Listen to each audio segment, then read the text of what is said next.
Good evening, everyone. It is a pleasure to welcome this evening.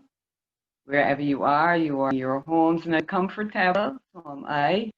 And this evening we have a nice little package prepared for you. You're going to enjoy it. I know that I will. We will have, as you would have seen in the advertisement, my sister-in-law, Ruth Butler, and we are going to have Dr. Douglas coming on. So we are going to get started right now. I'm going to invite Pastor Murray to open with prayer for us. Good night, everyone. Let's all bow our heads before we begin. Father in heaven, we thank you so much for your mercy and your grace in allowing us to be here. For those who are on their way to this virtual meeting, I pray that you'll grant them your blessings, and that with each and every one of us as we listen, as we take part tonight, that we'll all receive a wonderful blessing, and that we'll have a wonderful time to your name's honor and glory, and that we'll leave here inspired, dear Father, to continue to be better for you. These mercies we ask and thank you for in Jesus' name and for his sake. Amen. Amen. Pastor Drew, thank you so very much. I can't remember if I actually said welcome to everyone. Well, I sure welcome everyone. So I'm going to get right into my little bit, which I have entitled My Life's Most Teachable Moment. Now, what is a teachable moment? The concept originates actually in the realm of education. It is described as an event or experience which presents a good opportunity for learning something or a particular aspect of life. For the moment to be teachable, the timing must be right. I also discovered in digging around that a teachable moment can sometimes be best demonstrated with a significant event or traumatic, a significant emotional or traumatic event. For example, a car accident where life was saved or lost because of using or not using seatbelt. However, teachable moments are not limited to episodes involving error or negligence. The year 2003, when I was 46 years old, started for me a surrealistic journey and my life's most teachable moment. This is my birth, actually, and I will be turning 64 next Monday. I'm not shy about saying age. I know you was 30-something. That's okay. September 21 is the beginning of my life, so I'll be in the room on my birthday. I want to share a few of the most difficult things though that God taught me during the period. One is the importance of documentation. Writing down things. Journaling is definitely part of me, and I'm glad that when the Holy Spirit pressed me in September 2003 to write about my experience, I did not hesitate, even though I had no idea of the timeline or the breadth of content that would engage me. Much of what I've learned is in those books that you see on slide. You know, it is said that the pen is mightier than the sword. The second book, the one to write, Faith in the Furnace, actually is like a 7-year journal. In the big script, I discuss the value of writing. And I'm quoting now from the book where I say, by consistent writing, I'm able to keep, as it were, a dossier of God's intervention in my life, in the nitty-gritty affairs of everyday living. By doing this, I am cementing deep inside of me that God is not only very real, but he deals with me on an individual basis, because he deals with each of us on an individual basis. This serves to build my confidence in him. I also wrote, quote, we encourage faith in others when we write about authentic encounters with God. It is a way of putting a face on him. And finally, from the book, I say, writing also allows others into an experience where would otherwise have never known about had we not written. It serves to bring clarity as well to those who, looking over the page of our life, I'm just laughing at myself. Sun, stars, only some brown grass. In the unpublished manuscript, in prayer letter number 18, written October 2005, prayer letter called The Fuel to Keep Going, I noted, quote, research has shown that writing, in fact, promotes healing and impacts very positively on the immune system. This God we serve is second to none. He is an ingenious strategist. What looks like foolishness to man, absolute wisdom with God. End of quotation. Another aspect of my teachable moments I cherish is my hands-on experience in learning about faith. And if I may use this analogy to make a point, the same way that you simply cannot learn to drive a car by reading a book. You have to get into the car, you have to learn how to maneuver the clutch and learn how to change the gears, get them all coordinated, and then get on the road and battle with the traffic. That is, they don't have an automatic car. Right. It's no different with faith. We have to engage faith on the road of life with its humps and its bumps. I've always, this record, I've always in my walk with God, my experiences as a faith and health adventure, and thus it has really, adventure is the word. I've learned and I am still learning about faith, what it means to trust God. In a nutshell, here are 4 of the most salient features. There are lots of features, but I just selected 4 for the purposes of night. And I'm going to personify this gift of the Spirit. I'm going to call her she. So, she always walks hand in hand with the will of God. Faith doesn't take off down wrong road and leave the will of God on the other road. She walks hand in hand. I just love that image of 2 little girls holding. There you can hit it because 2 words come up above the heads of the little girls. Secondly, not coming up. Anyhow, one is supposed to be faith and the other the will of God. Oh yes. She will wait patiently on God to act in his time and manner. Her chief glory is to bring glory. Her chief concern is to bring glory to God. She does not back down. She said, though he slay me, yet I will trust him. I want to quote from it now that supplements the final aspect of faith mentioned. This is from letter number 35, entitled The Tempest, which was written in 2005. I'm quoting now where I say, recently I acquired an excellent book entitled, and we have that idea, The Power of God's Word in the Science of Faith. In one of the sections, the writer speaks of advanced principles of faith. Using the story of Abraham, comment and analysis, the writer says, faith must be tried in order to develop it to the highest level and to demonstrate its endurance under the most severe circumstances.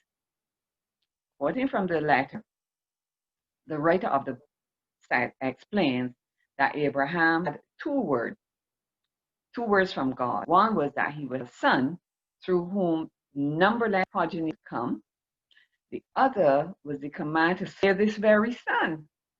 As we know, Abraham did not flinch, but set out to obey God implicitly. With keen insight and sound analysis, the writer says, and I quote, this proves that advanced faith is a faith which loves God more than anyone or anything, and therefore obeys God's commands while trusting his promises under the most forbidding circumstances. Such a faith would rather die than depart from God's word. End of quotation. And tonight, you never guess who wrote that book. Tonight, we are privileged to have the writer of that book with us. He does not only know about and talk about health, but also about faith. Not sure if he's in the room yet, but Dr. Douglas, thank you for documenting such powerful words. Now, the third thing I learned in my teachable moment about that I learned in my teachable moment is the body's innate power and its innate ability to help us if we will work with it should we become ill. The following quotation is originally a book called Antibodies, Guide to Nature Cure, but it is actually quoted in a book that you see there on screen if you're looking at the screen. And I actually have the book with me. It's big and heavy, but I brought it with me here. And I found that book in 2004. I think it was Divine Orchestration. I found it in a bookstore in Maryland when I went on long leave. In that book, the writer says, I see quotes from this P. Benjamin. The body contains within the power to bring about a return to condition of normal well-being known as health.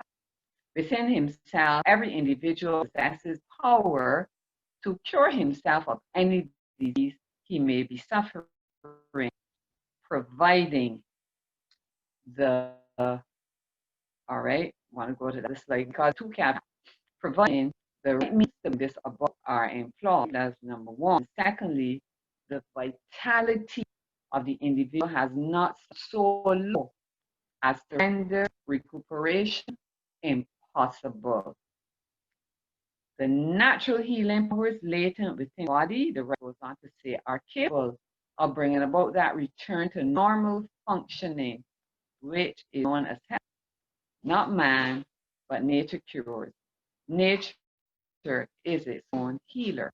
And let me say, I respect those who do not share the view and who do not see that way. That's quite okay. But I believe that. And I believe too that nature also takes her time. You certainly can run her down, but she can be assisted.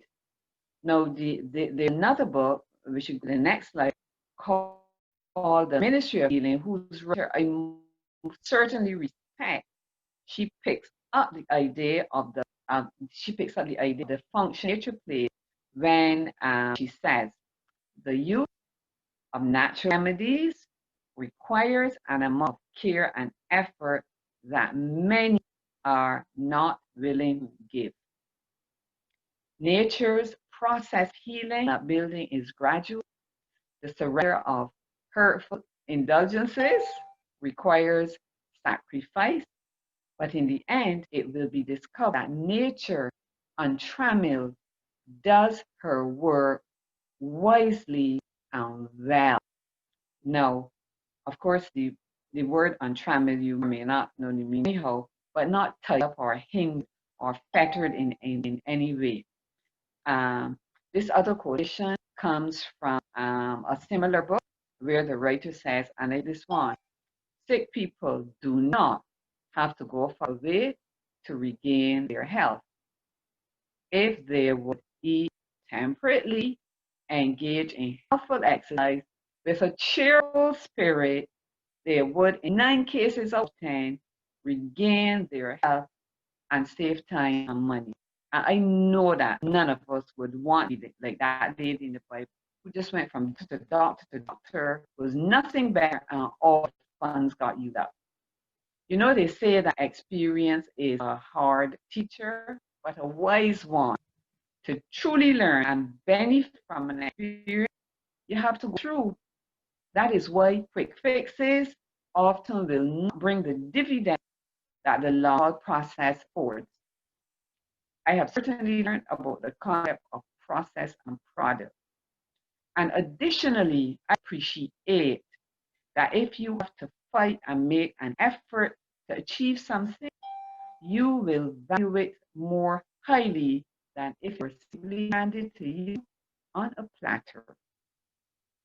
The next critical thing I've learned that there are what we call, and this is, most of you know, I'm sure, the remedial agencies of nature, or some people call them silent doctors.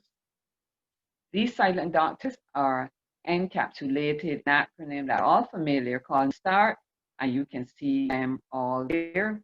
I think that the one that really, they're all important, but I think the last one is the most important. And I would say that if anyone attempts to minimize that last one, it would have to be that their faith has never been really tested. And I've learned that when we talk about nutrition, it is really about food which promotes health, not just eat stuff, as we would say in Barbadian parlance, to fill your belly. Many folk feed their stomach, but not their self. My teachable moment has taught me of the importance of accepting responsibility should our health go awry. We should never try to scapegoat God. Accepting responsibility means that you see that you can actively engage in the process of recovery. And I realize that the same way you recover health is the same way you preserve it, by obeying the laws of life and health. And you know what has really touched me? That Jesus, in accepting the responsibility for our sin, learned obedience by the things he suffered. That's Hebrews 5:8. Though he was a son, yet he learned obedience by things which suffered. So it's like, why must we have an escape attitude? The psalmist David said to, it is good for me that I was afflicted, that I might learn your statutes. I really don't know how many people say that. That speaks to an attitude of maturity. Now, I've also learned, among other things, that one of our greatest powers is actually the power of the mind.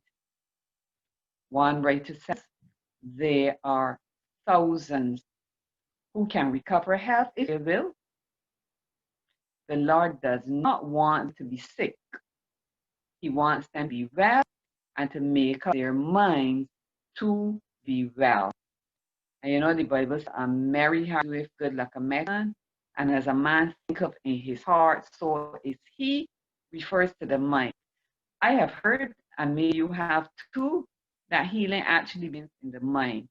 And the power of mind is clearly shown in experiments using what we call placebos. We accept that sense of God's presence via our mental power. I'm quoting now from prayer letter number 37, entitled Sick Unto Death. Some of these letters have interesting titles. I'm quoting from a writer called Charles Stanley, that comes up on the slide, in a book, Blessing of Brokenness. He said, when we feel assured of God's presence with us, we are secure. There is no great security. God reveals Himself to us as our all-sufficiency, our total provision, our ultimate protection. That releases us from fear, pressure, and worry. I've learned that the importance too of engaging the Word of God.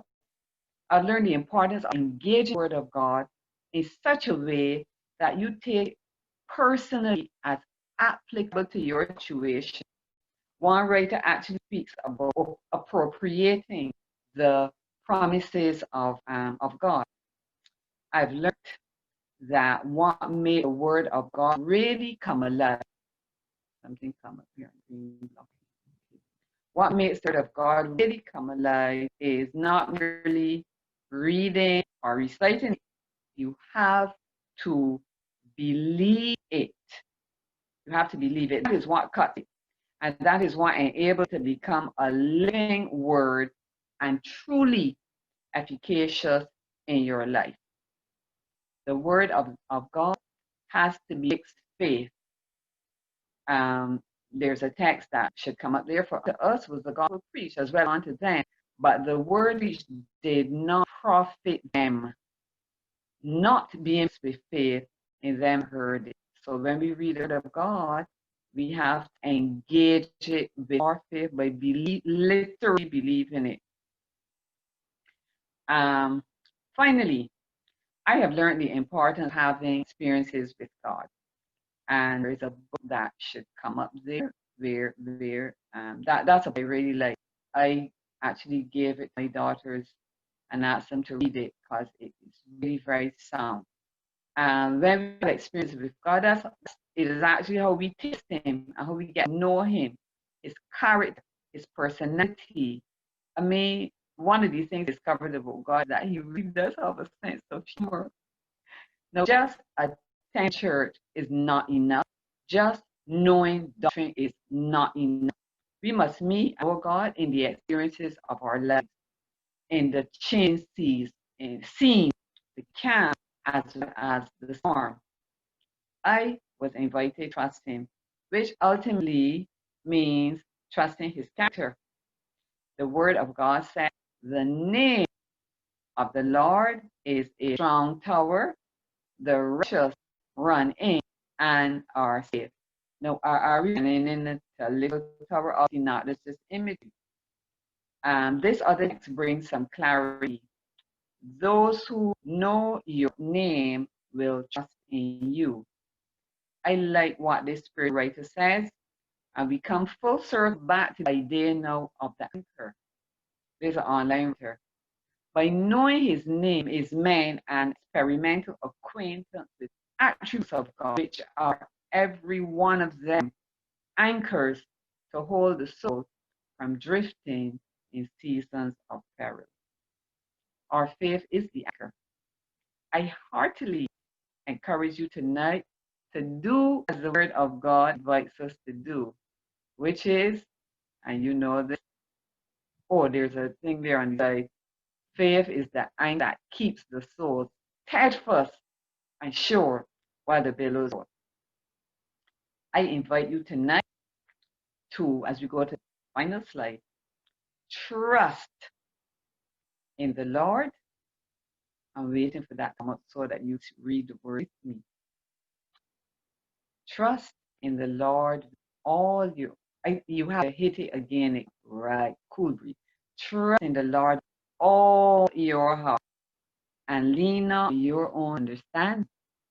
In all your ways, acknowledge Him or submit Him. There's a revised NIV.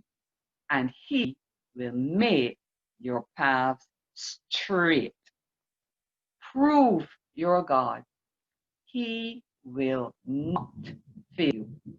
All right, so I'm finished with my section, and I'm going to turn over now to my sister-in-law, Ruth.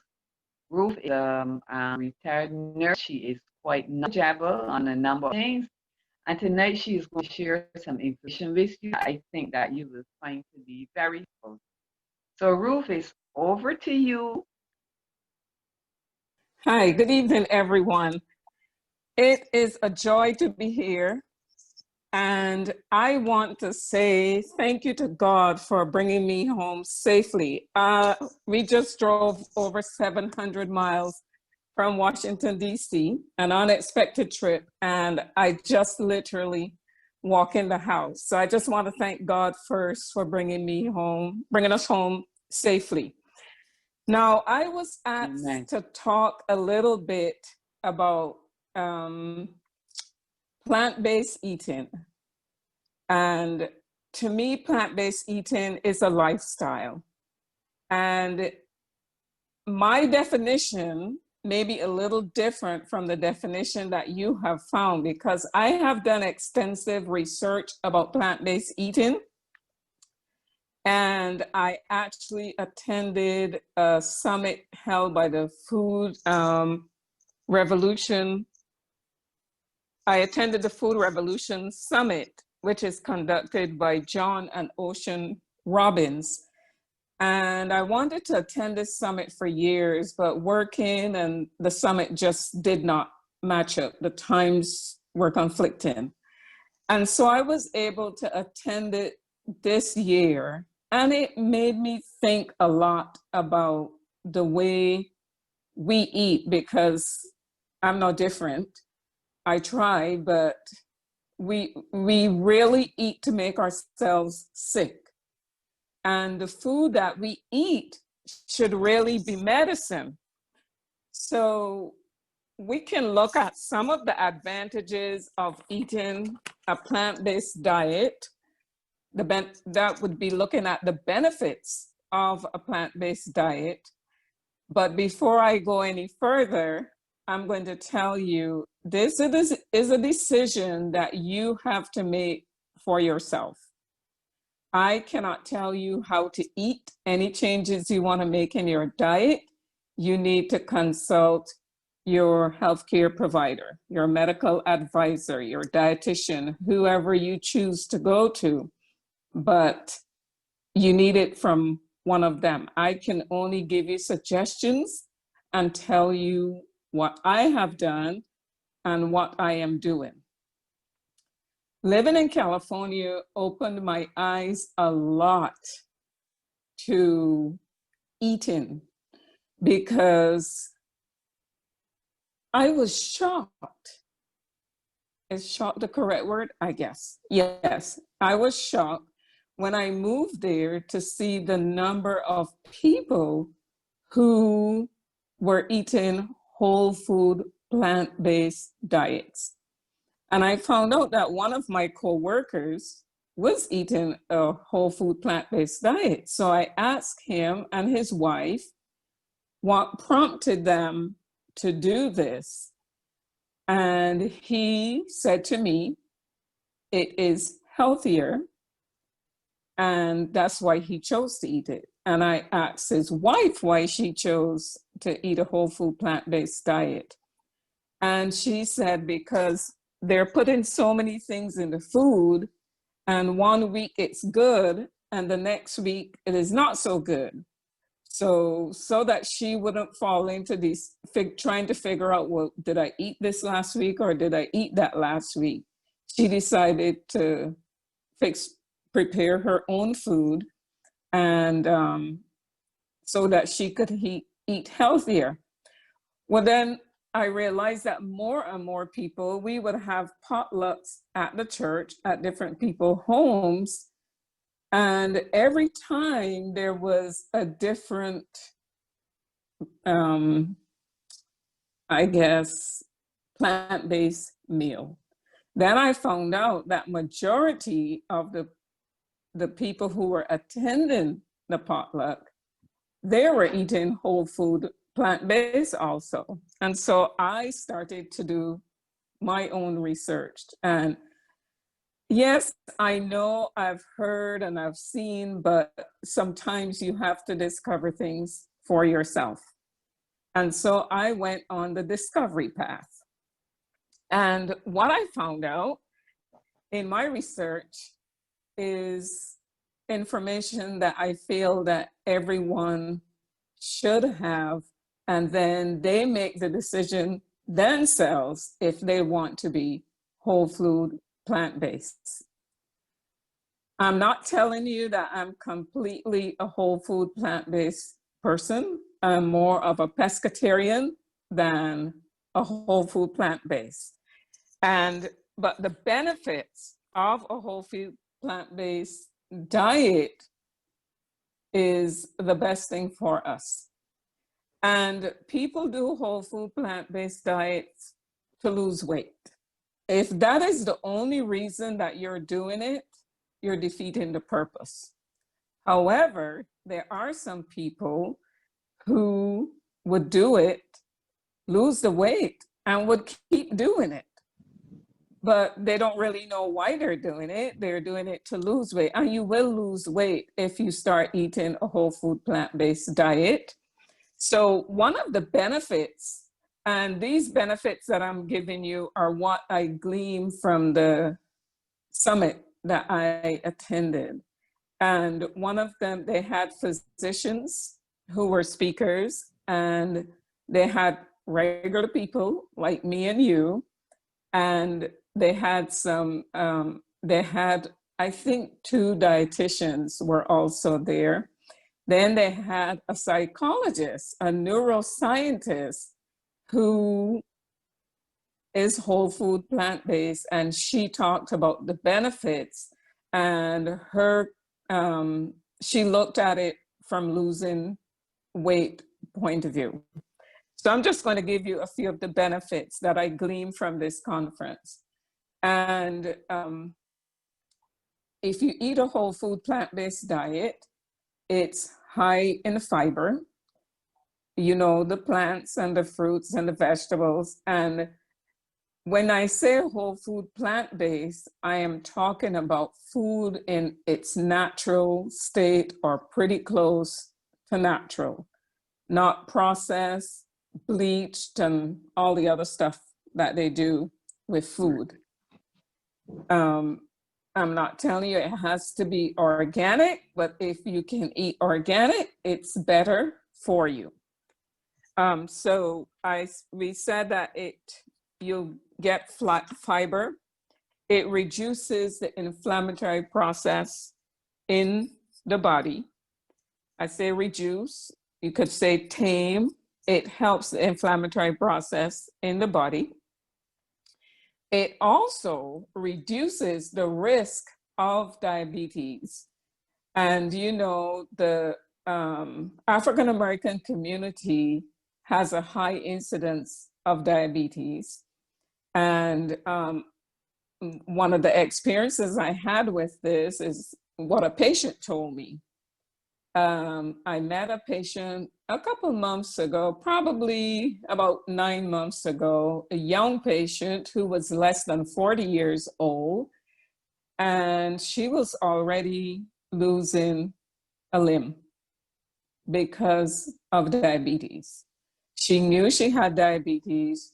She actually was being treated for a little time by a whole food plant-based doctor, but she chose not to follow because it would hinder her lifestyle. And so she changed from the diet, even though it was helping her to control her diabetes. She changed from it and went back eating the SAD diet, as it's called, Standard American Diet, and she lost her limb. So eating a whole food plant-based diet also helps to lower the risk of diabetes. It also helps us to maintain a healthy weight. And this is because you're eating more fruit, more vegetables, and you're reducing some of the carbs that you're getting. And if you go to a nutritionist, dietitian, whatever you want to call it, they would help you to plan your meals so that you would have the right combinations and eat accordingly to help your diet. Another benefit is that it reduces the risk of cancer. And at the summit, there was a young man, I think his name was Chris, and he talked about being diagnosed with colon cancer at a very early age. And he thought, I've got to beat this. I cannot let this get the upper hand on me. And so he changed his diet by reading. He read a number of books and he just decided he's going to do it. And he actually changed his completely the way he was eating, and his cancer went away. He's cancer-free right now. And those of you on Facebook, I think that last week he had pictures of himself on Facebook and showing, he is willing to show people what he's eating, what he did eat in order to reverse his cancer. A plant-based diet also lowers our cholesterol level. And you know, having a high cholesterol increases the risk of a stroke. It increases your risk of having a heart attack. So if you go to a plant-based diet, one of the benefits is that it reduces your heart attack and stroke incidence. This is something that everyone would love because a plant-based diet also keeps you looking young. And who doesn't want to look young? Everyone wants to look young. So that would be one of the benefits of a plant-based diet. Another benefit is that it protects your brain. And how it does that, a study was done, and it's published in the journal Frontiers in Aging, in a neuroscience journal. And they found that increased consumption of fruits and vegetables is associated with a 20% reduction in the risk of cognitive impairment and dementia. So as you get older, your risk of these diseases, cognitive impairment and dementia increases. But it's never too late to start eating a plant-based diet. And if you think about the people in the Bible, John the Baptist ate a diet that was mainly composed of locusts and wild honey. When God fed the children of Israel in the wilderness, he sent manna down for them, and they prepared the manna. When he put Adam and Eve in the garden, he told them, just eat. And so they were eating fruits, vegetables, nuts, whatever was in the garden. And changing a plant-based, eating as a whole food plant-based person is a lifestyle change. And it is something that you need to ask God to help you to be able to do it. You need willpower, because when you see other people eating junk, we have the tendency to eat junk and not eat what we know is the right thing to eat. So we make poor choices, and it all boils down to the choice that we have made. I made a choice in July. That choice was to eliminate sugar and flour from my diet, which is really hard because I love crackers, I love soda bakes, I love Eclipse biscuits, I adore turnovers, and I love sweet bread. But I made a choice on the 5th of July to cut sugar and flour out of my diet, to stop eating snacks because I love me some candy. And it has been amazing. I asked God to help me to be able to do that. And in doing that, I'm eating more fruits and vegetables. Do I yearn for a piece of sweet bread sometimes? Yes, I do, but I haven't made any. I haven't baked any.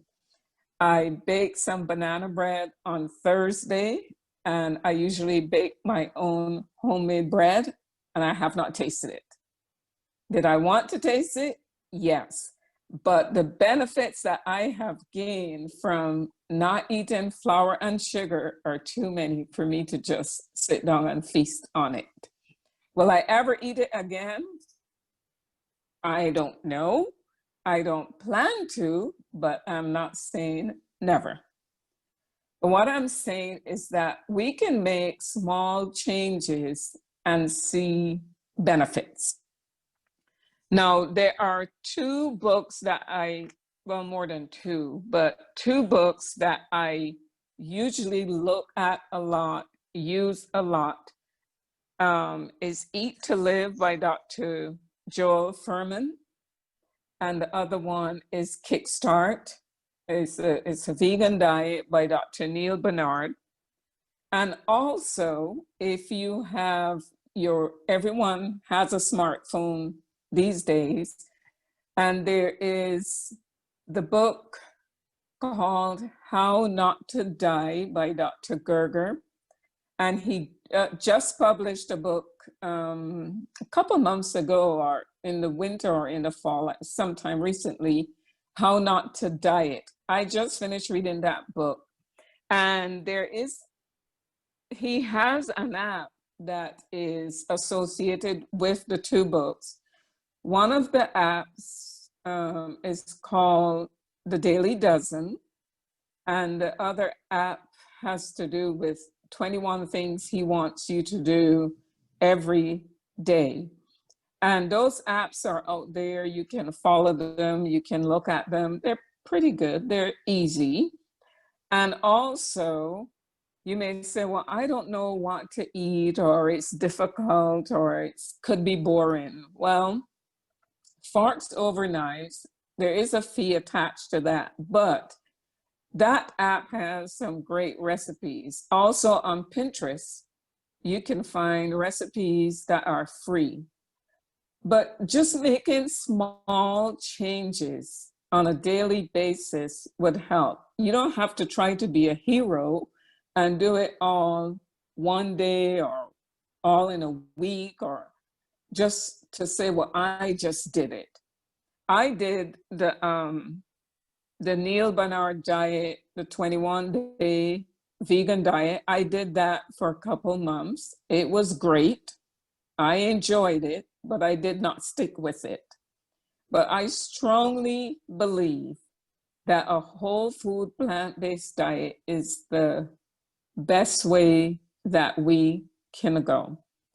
And I, like I told you, started in the 5th of July. I eliminated sugar. I eliminated flour. I stuck to 3 meals a day, breakfast, lunch, and dinner, and no snacks. I weigh and measure all of my food that I eat. And it's time consuming, but it's going to help me. And I think we need to look at how we can care for ourselves. God gave us these bodies. He lent them to us. Our bodies are God's temple. And we need to seek his direction on how to take care of our bodies. And one way that we can do that is by the things that we put in our bodies every day. And I just want you to think about it and think of some small thing that you can do tomorrow that would move you closer toward a plant-based diet. Yeah. Thank you so very much, Bruce. This is the first time that the room is flooded out, and that is simply because Dr. Douglas with us tonight. Thank you very much. What you said was very informative. Well, I am vegan. I've regretted all these things here tonight. I believe them. The times I made 40 pounds, not with be vegan, but sometimes I so love what I eat that I may just eat a bit too much. Anyhow, I am so actually happy to welcome Dr. Douglas with us tonight. And I really don't think he needs an introduction, but just to say he is a practicing physician. He's extremely knowledgeable on health. And what I love about his teaching stuff is that when he uses all the big words and stuff, he usually breaks down everything I can understand. That is really the essence of a good teacher. So, and the other thing is, sometimes he looks real serious, but he has such a sense of humor. And I realized that when he gave the address at the funeral of our former Prime Minister. So, Dr. Douglas, welcome. Thank you so much. Thank you so very much for accepting to be with us. And we are all ears, because what you are sharing with us tonight is of critical importance. And I know that we are going to learn a lot. So over to you, Dr. Douglas. Thank you so much for coming. Thank you very much, and you're welcome. And I'm glad to be here. Welcome to everyone, and thanks to those who spoke already. You and Ruth, very good talks. Will tie in with what I have to say. I'm going to be talking on strengthening the immune system, and I'm going to go into something on the immune system first and then get to the diet and so on. So I'm going to be sharing the screen to use the PowerPoint. So thank you and welcome to all. So we are talking about the immune system guarding against disease. And as we know, we are told that God did not ordain that sin should ever occur, but he foresaw its development and he made provision to meet the emergency. And one of the provisions he made was to allow us to survive in a sinful world, in sinful fallen flesh. And the immune system is a masterpiece of infinite wisdom, helping to keep us physically surviving in a hostile world in this probationary time. The immune system guarding against disease. When we look at defense against disease, we see we have non-specific external barriers like our skin. And remember the principles God gave to Moses of cleanliness to the Israelites. If they touched anything that was dead or malodorous, they had to wash and remain away from the camp. The barrier of the skin and proper hygiene. And if the skin and those barriers are penetrated, the body responds with what we call an innate immune response system. Phagocytes, phagocytic cells, cells which engulf microbes, and natural killer cells. We'll be talking about those. An inflammatory reaction and fever, the innate or first responder. And if the innate immune system response is not sufficient, the body responds with what is called the adaptive immune response, cell-mediated immunity with special targeted T cells coming to attack, and humoral immunity, certain lymphocytes called B lymphocytes making antibodies against the invader. These are the layers of protection God has given us to defend ourselves against hostile microbes in this fallen sinful world. The skin and mucous membranes, then the innate immune system or the first responders, and then the adaptive immune system with B cells and T cells, as we shall see. So the first line of defense, non-specific defenses are designed to prevent infections by viruses and bacteria. These include an intact skin, mucous membranes and cilia, for example, the nose, and especially the bronchi in the lungs. They have cilia or hairs that keep wafting out dust and other things. And then phagocytes, special cells that are non-specific but attack any invader coming through the skin. The role of the skin, dead skin cells are constantly being sloughed off, making it harder for invading bacteria to get in.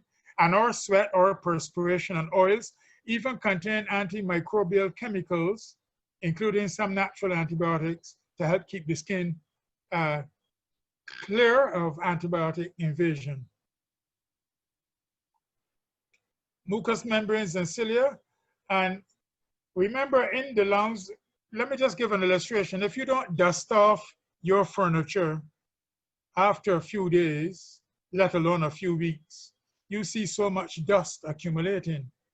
Well, imagine we are breathing in this dust in the air all the time. What our lungs would look like if the Creator hadn't given us a mechanism for cleaning.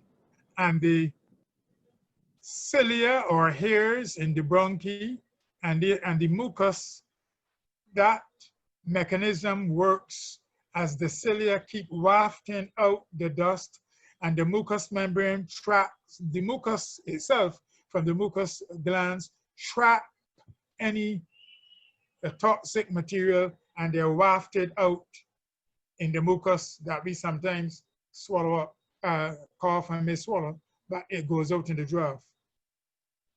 So hairs in the respiratory tract, called cilia, along with mucus, trap a lot of bacteria and dust and bring it out.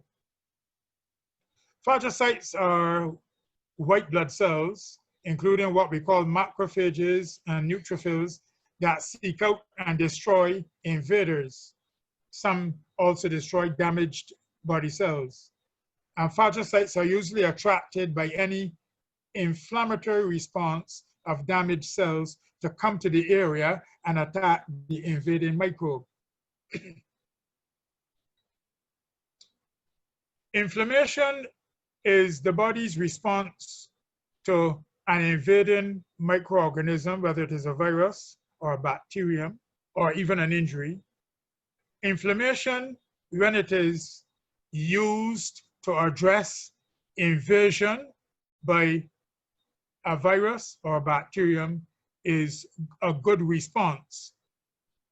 Nowadays, we have a problem that humans develop chronic inflammation, which is inflammation inside the body, not targeted at any invading microorganism, but rather targeted on our cells, and that chronic inflammation creates problems for the body.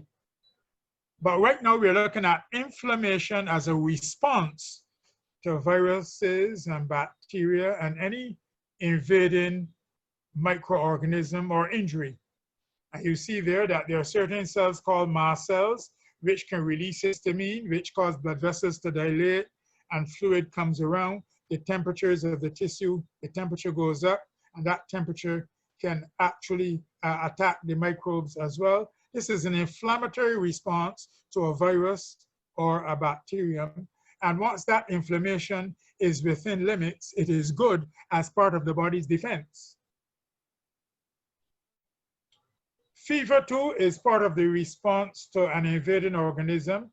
Fever is a defense mechanism, and as the temperature goes up, fever helps to fight virus infections by increasing the production of interferon, which is an antiviral protein. While high fevers can be dangerous, healthcare practitioners recommend letting a moderate fever run its course without going to rush to take Panadol or paracetamol. You can use water, hydrotherapy, or just leave a moderate fever alone, because it is part of the body's response against the invading microorganism. So if there is a break in the skin is a barrier. If we get through that barrier, if microorganisms get through that barrier, you have the phagocytes coming to attack and mast cells, creating an inflammatory reaction. And you usually see a little collection of pus where the body is defending against the stick that introduced bacteria. This is the normal inflammatory response to any invading bacterium or virus, for example. And such an inflammatory response, so long as it is within normal limits, is good. It is if it is excessive for certain reasons that problems can occur. And then, of course, this has nothing to do with chronic inflammation that comes from bad eating and bad lifestyle and obesity.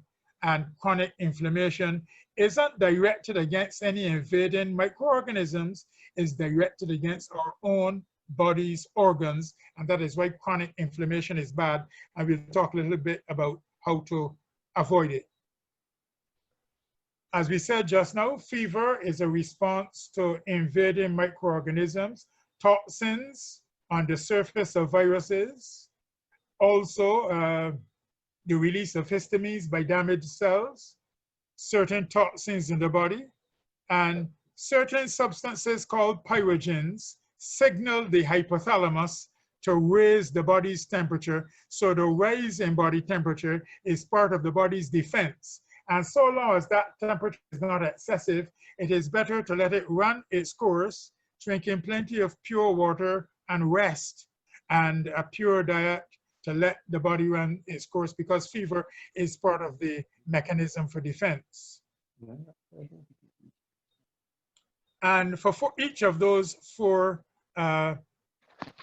sources of a fever, you see is equally distributed. Toxins on the surface of a virus, release of histamines by damaged cells, toxins in the body, and our own body producing pyrogens that signal the hypothalamus to raise the temperature, all part of the defense.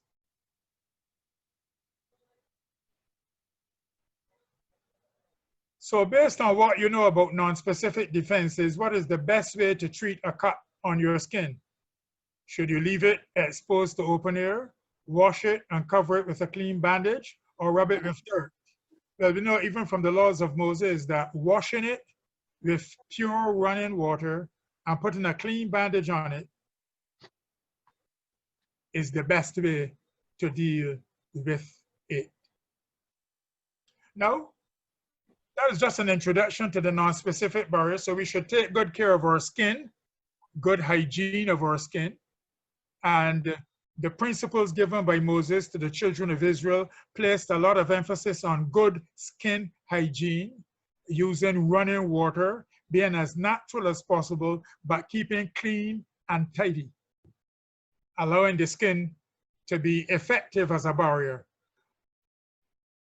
But if non-specific defenses fail, we need the specific defenses, and that is what we're going to talk about. Specific defenses are those that give us immunity to certain diseases. In specific defenses, the immune system forms a chemical memory of the invading microbe. Now, these things could not have happened by chance. They remind us of the Creator and his infinite wisdom in providing for the emergency of the sin problem, giving us an immune system that is so complex that scientists cannot even fully unravel it. But what we do know about it is amazing. And without that immune system, we would succumb not only to invading microbes, but to our own cells becoming rebellious, because the immune system not only protects us from viruses, bacteria, fungus, and other things from outside, but when cells want to become rebellious and cancerous, a good immune system can detect those rebel cells and get rid of them. So the immune system given to us by the Creator in infinite wisdom is complex. We're going to keep it simple tonight, but we thank God for it, and we should know how to strengthen this immune system. So we will look at the memory part of the immune system, so that if a microbe is encountered again, the body reacts so quickly that few or no symptoms are felt because of this phenomenon known as memory. And as we shall see, both B lymphocytes and T lymphocytes can remember and therefore activate if a second infection is seeking to come in. So we are going to look at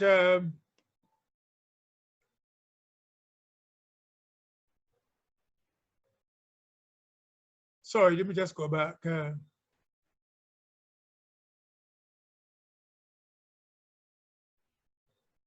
Okay, the major players in the immune system. The major players in the immune system, a cell called the macrophage, very important cell. This is a cell that will be very early in responding. Then there are T cells. These are lymphocytes, a special kind of white blood cell. There are several types of T lymphocytes. Some are called helper T cells. Some are cytotoxic. They will attack and kill the invader. And some are memory. They will remember that virus. If they remember it for life, you can never catch it again, because anytime it comes a knocking, the immune system will attack it. Sometimes the memory is short and you may get an infection again after a certain time elapses. So the T lymphocytes, some are helper T lymphocytes. These are the ones that coordinate the team. And the T helper, like the CD4, those are the ones that HIV attacks and cripples the immune system.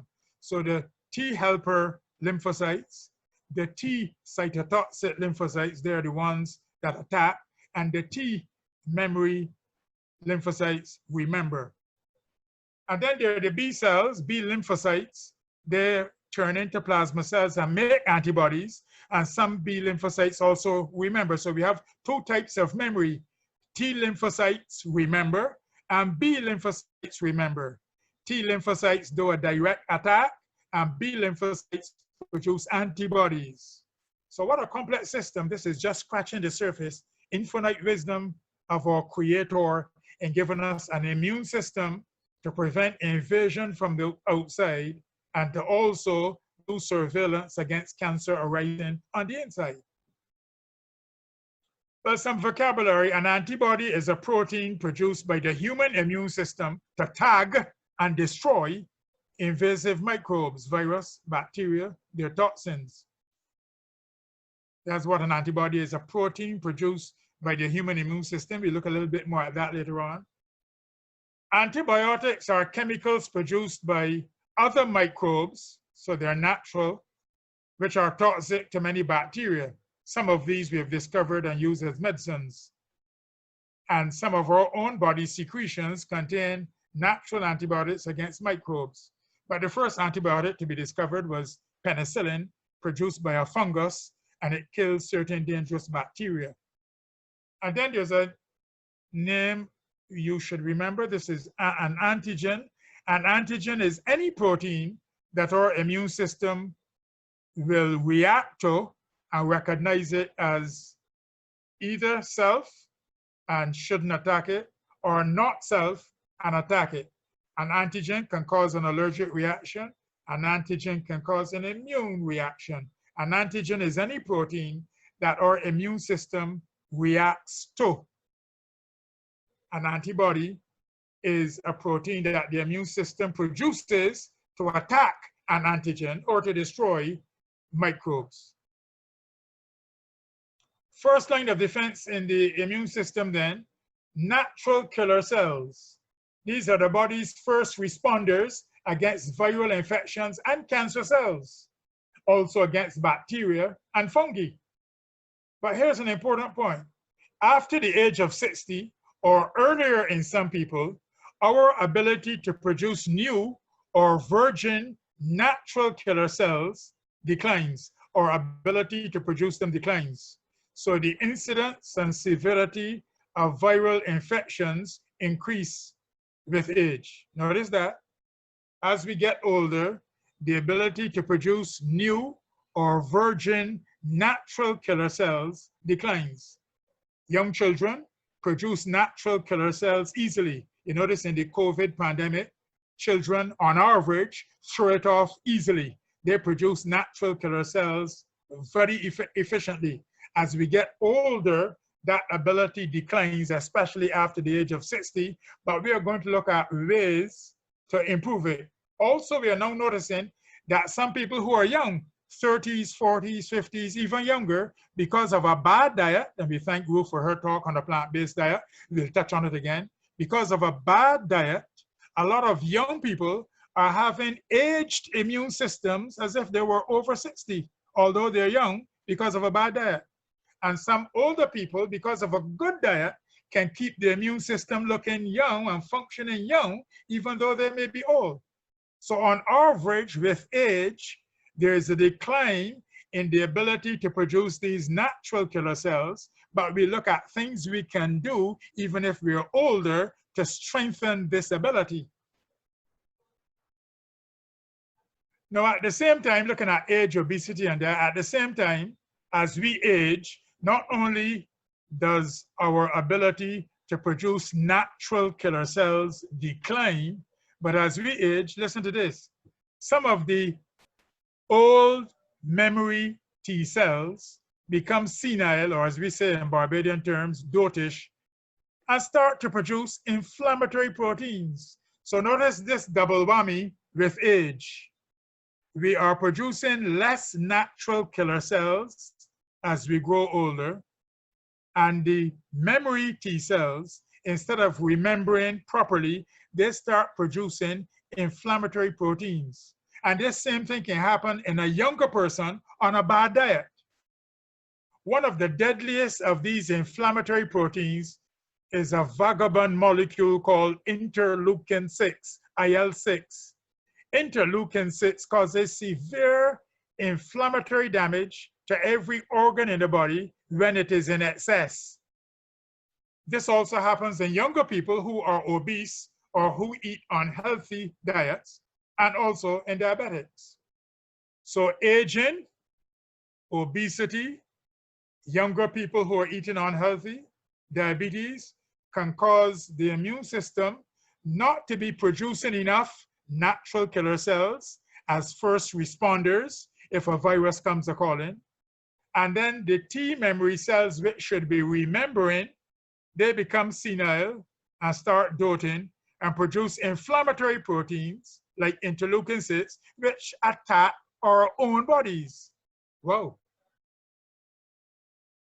Adaptive immunity now. So we just talked about the first responders. The natural killer cells are the first responders. And we're going gradually and step by step. Our time is not forever, but we are going to be comprehensive. Now, in the adaptive immunity, you have T cells that are called targeted killer cells. The difference between targeted killer cells and natural killer cells are that the targeted killer cells are programmed by the immune system to attack a specific invader and kill it, whereas the natural killer cells attack anything as first responders.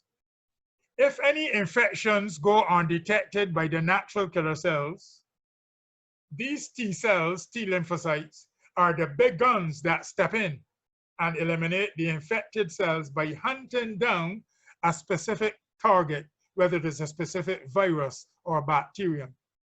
And some T cells also contribute to long-term immunity by becoming memory cells. And some T cells are also helper cells. So you have helper T cells, they captain the team and coordinate. Memory T cells, they will remember that measles virus, so you'll never catch it again. And cytotoxic T lymphocytes that attack a specific virus or bacterium to kill it. What a wonderful system. And this is just a brief surface scratching introduction. Infinite wisdom has given us this marvelous system. Now let's look at the B lymphocytes then. The B lymphocytes are responsible for making antibodies and also contributing to memory. Some B lymphocytes become plasma cells and produce antibodies. Some become memory cells and remember that virus for life, or if not for life, for some time, so that next time you're better able to defend. The B lymphocytes that become plasma cells and produce antibodies, these antibodies will attack a virus, a bacterium, or a toxin to give us healing from the invading microbe. Antibodies, let's look at them briefly. Antibodies are proteins. They're assembled out of protein chains. They're quite complex. You have heavy chains. You see the heavy chain there in the right here, the heavy chain, that long one, and light chains attached there. And the virus or bacterial antigen is attacked this way so that the antibody attacks the antigen, viral or bacterial, and eliminates it.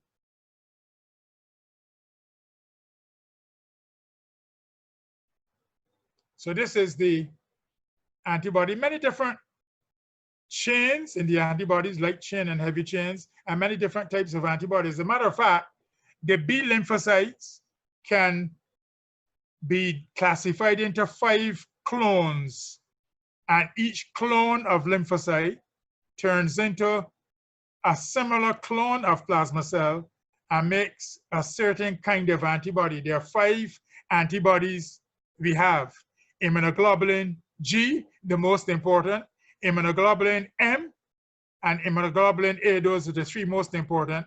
Immunoglobulin D, we don't know much about, but immunoglobulin E is the one that causes trouble with allergies and asthma and so on. But immunoglobulin G and M and A, they're the big antibody defenders against invading viruses and bacteria. See how complex it is? And this is just a diagrammatic structure of the proteins called antibodies. Now, antibodies can attach to B lymphocytes. Here's a B lymphocyte. The antibody is attached to it. And when the microbe comes in, the microbe with its antigens on it, these cells will recognize the germ and signal and coordinate a coordinated attack to kill the microbe and get rid of it before it causes trouble. So the antibodies attach to B lymphocytes, and the B lymphocytes then attack the microbe. And free antibodies can also bind to antigens and tag them, and then the immune system recognizes the germ with the antibodies attached to it and send the T lymphocytes to blow it up, blow it out of the water and kill it. A fantastically coordinated system given to us by infinite wisdom to survive in a hostile, sinful world under Satan's government of sin. God enables us to survive by his grace through this mechanism he's given us. So antigen recognition. Cells of the immune system are trained to recognize self-proteins versus non-self. So your immune system knows the proteins that belong to you and would not attack them. And it knows the proteins of viruses and bacteria and fungus coming in, and it will attack them. If an antigen protein is encountered by a macrophage, like a virus coming in or a bacterium, the macrophage will bring that virus protein or bacterial protein to a helper T cell, and the helper T cell will identify it as a foreign protein. And then the helper T cell, when it recognizes it as a foreign protein, will coordinate and launch an immune response. What infinite wisdom. So the macrophage goes and checks the invader and says, hey, let me find out who you are. And the macrophage will bring this invader to the helper T cell, and the helper T cell will say, you don't belong to us, you are a foreign invader, and launch an immune response. So helper T cells have receptors for recognizing antigens, foreign proteins. When they're presented with an antigen, they release cytokines, and cytokines stimulate division of the B lymphocytes, and the B lymphocyte will go on to make antibodies. The helper T cell is key in the signaling of the immune response. If helper T cells are disabled, as they are in people with AIDS, the immune system will collapse. So the helper T cell is a captain, a coordinator, an investigator. It says whether proteins are from outside or inside, and it coordinates the immune system to attack, and it causes the B lymphocytes to divide and make antibodies. Wow, what a God and what a creator. So the B cells in general produce antibodies. Those with antibodies that bind to the invader's antigen are stimulated to reproduce rapidly. And B cells differentiate into other cells called plasma cells or memory cells. Plasma cells rapidly produce antibodies. Memory B cells retain the memory of the invader and remain ready to divide rapidly again if a second invasion should occur. Role of antibodies. Antibodies released into the blood will bind to antigens, foreign proteins, that they're specific for and neutralize them. Antibodies may disable bacteria, viruses, or cause them to clump together. They put a tag on these microbes so that the other parts of the immune system, like the T-targeted killer cells, will move in and eliminate them. A wonderfully coordinated system given to us by the Creator. So the killer T cells, let's look at them briefly before we get into strengthening. While B cells divide and differentiate, T cells also do that. Some T cells become cytotoxic or killer T cells. These will seek out and destroy any invading virus or bacteria, any foreign antigen. And some cytotoxic T cells recognize and destroy cancer cells. So we need a good immune system to prevent any rebellious cell from becoming cancerous. Calling a halt. Now, when the invader is destroyed, the helper T cells, the captain of the team, calls a halt to the immune response. It's important to not let the immune response go on and on and on, because then you will get damage to our own tissues. So the helper T cell that starts the process calls it to a halt when the virus or germ is destroyed.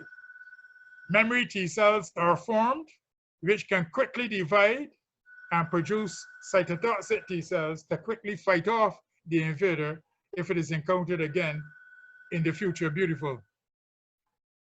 So a quick little revision. A foreign protein that enters the human body, what is it called? Of course, it is called an antigen, a foreign protein, and our immune system will mount a response against it. An antigen. Okay. So remember then, a macrophage delivers an antigen to a T helper cell. Plasma cells begin making antibodies. Pyrogen stimulates fever, and clonal selection of B cells occur. And we see then that all these things happen, but which one it is that triggers the immune response?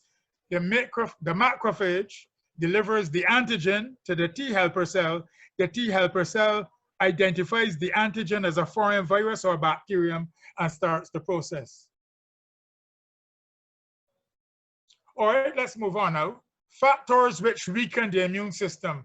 Well, science is clear, and we know from the health message we have ever since.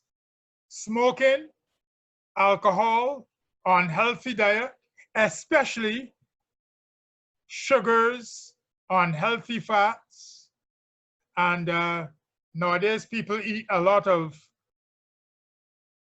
ultra-processed, refined meats and carbohydrates, very unhealthy. The best food we should eat is a whole, natural, plant-based diet, eating food that God makes from a plant rather than is done in a factory. Modern man eats too much processed, ultra-refined stuff.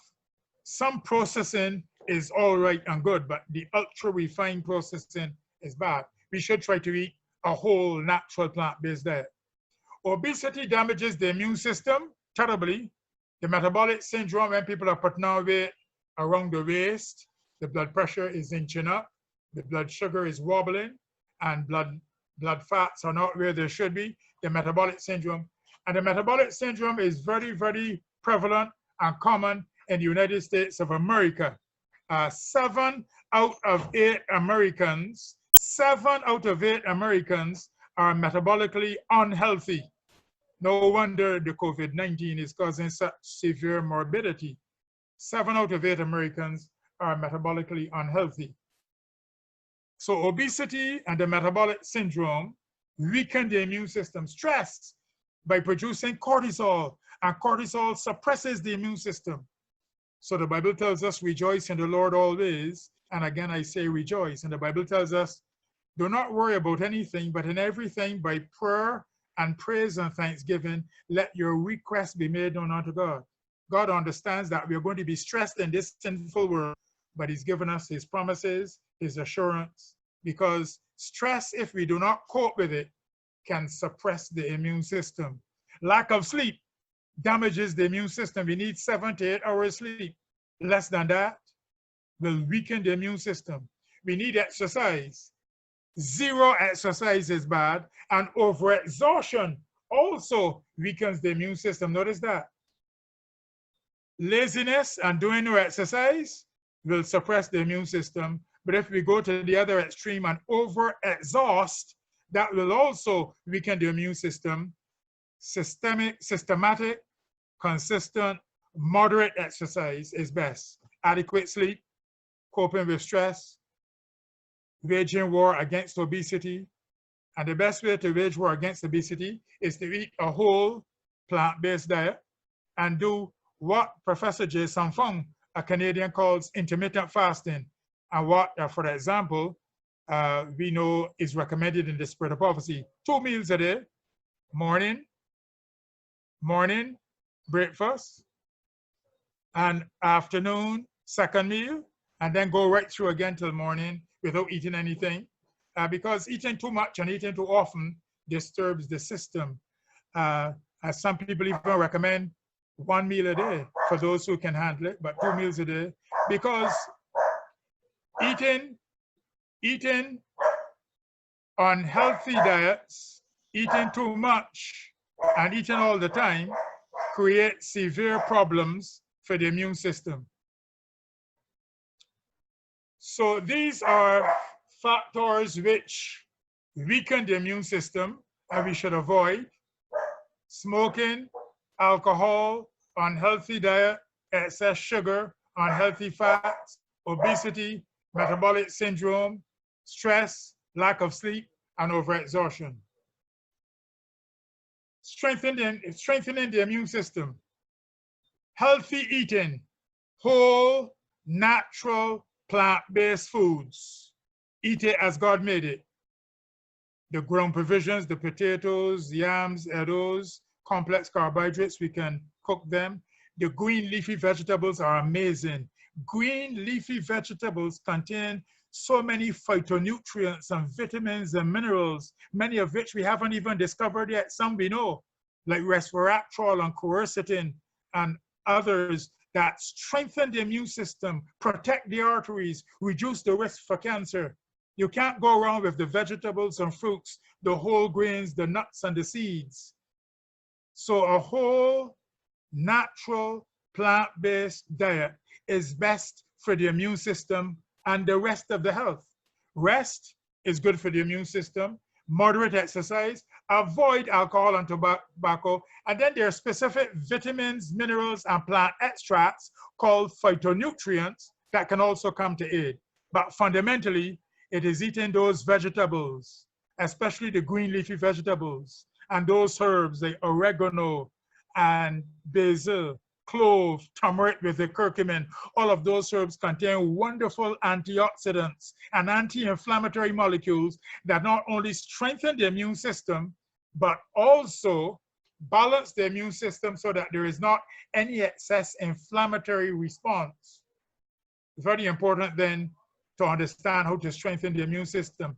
Special factors then, vitamin D3. 42% of people are deficient in vitamin D3.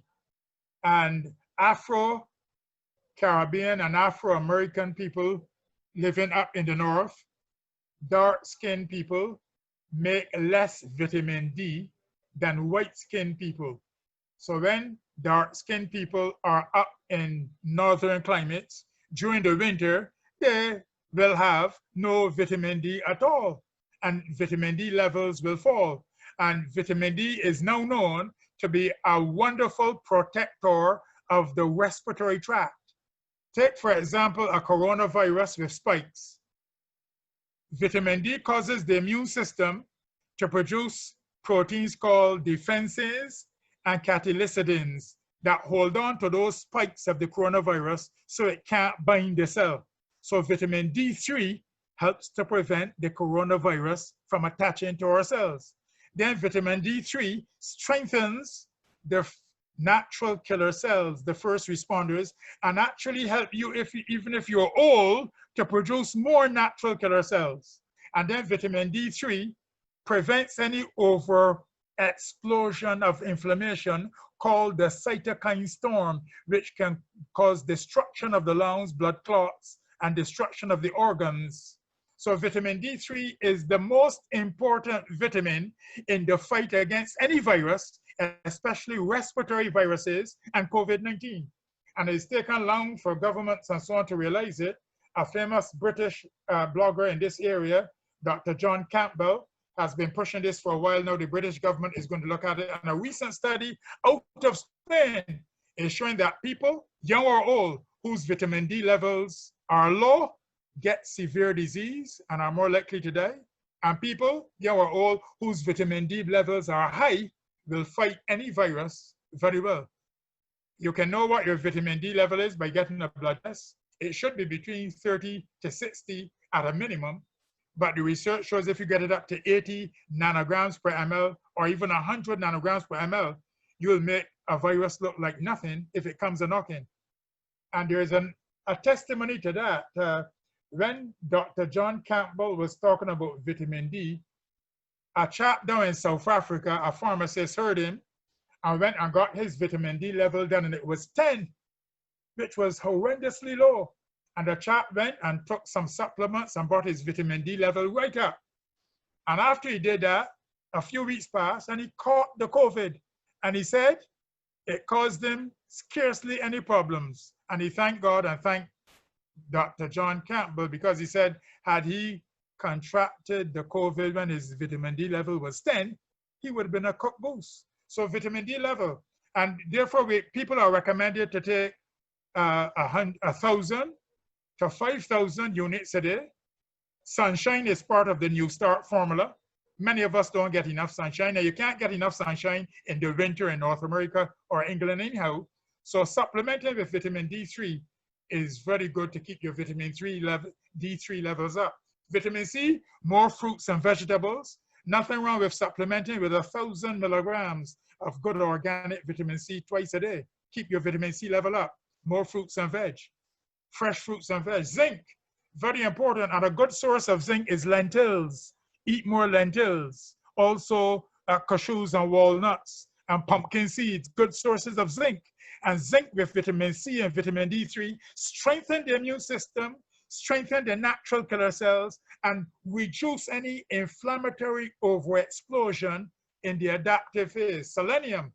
Selenium is important because every cell in the body must have a protein called glutathione peroxidase, which is made up of glutathione and selenium and defends every single cell. It is especially important for the liver, the lungs, the kidney, and the brain.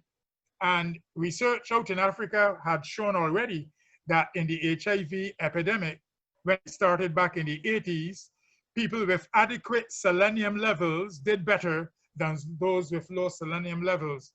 You just need about 100 to 200 micrograms a day. You get it from pumpkin seeds and grains and leafy vegetables, and also you can supplement with it if necessary. Vitamin E, especially the gamma E, almonds and walnuts, all the seeds and grains. B12, people should make sure they get enough B12 and B1. Elderberry is extremely good at boosting the immune system, elderberry, and a molecule called N-acetylcysteine, which is natural and gives the body cysteine to make glutathione. These have been shown scientifically, along with a good, healthy plant-based diet, to keep your immune system in tip-top shape, even if you're age 80. Whereas if you're age 30 and eating refined processed junk, your immune system will crack and will still need these boosters. But vitamin D is critical. C, zinc, so more fruits and vegetables, whole grains, your nuts, very, very important to keep the immune system in tip-top shape. We're going to come into an area that some people may find a little bit controversial. I'm just going to mention it because, well, I've covered the important natural area, moderate exercise, a healthy diet. If you are obese, remember your immune system will be in trouble. Aim to lose weight, and the best way to lose weight is intermittent fasting, which means just eat 2 meals a day, 2 healthy meals a day. This is called the 16-8 intermittent fast formula. In the 8-hour window, you eat your 2 meals, breakfast and mid-afternoon, for example. And then for the rest of the evening, and of course during the night you should be sleeping until next morning, you rest your system. And by eating a whole plant-based diet and no in-between meal snacking, in-between meal drink water, and leaving out sugar and white flour, and eating whole food whole, you will lose that extra fat. And fasting also boosts the immune system. Look at Jesus at the start of his ministry. He fasted 40 days and 40 nights. He had to overcome for us in our fallen nature, and to meet the strategies and stresses of the devil, he equipped his immune system. 40 days of fasting. And a lot of people now doing research into fasting. When Jesus talks about fasting and praying to cast out certain demons, fasting is very good, not only for the physical health, but the mental health and spiritual health. Fasting allows the body to do something called autophagy. That is, when you keep feeding cells, they don't have time to repair, recycle, and clean up, and they degenerate. When you stop eating so much and fast, or even do the intermittent fasting, that's eat 2 meals a day, in a 8-hour window period, and then the other 16 hours, nothing but water, your cells rejoice. They have time to repair, to get rid of junk, to recycle. It is eating too much and too often that kills us, especially eating junk. It is eating high quality plant-based food, but less calories in that context, and giving your body time to repair, intermittent fasting, or sometimes just taking a day or two and fasting every now and then, that the body, each cell has a chance to repair, recycle. We call it autophagy, and it is now the subject of tremendous research, and it is very good for the body. Well, that is strengthening the immune system, moderate exercise, adequate sleep, coping with stress, eating right, certain vitamins that you can use to boost, especially as you get older, or if you know your diet hasn't been quite right and you're transitioning to a good diet. As Ruth told us early on, that whole natural plant-based diet, you can't beat it. And that coupled with intermittent fasting to get rid of extra fat and help the cells to clean up. Wonderful indeed. Well, given the time, the rest of the PowerPoint is just looking at the area of natural immunity and immunizations and so on. But I think I will stop at this point because I needed to get through the importance of strengthening the immune system. And at this time, if you have any questions, because the other area is looking at immunization and how it started. And so I will leave that for now. I will look at, I'll open up for any questions because I know time is going and we all need our sleep and so on. Any questions or any comments, anything to share on understanding and strengthening the immune system.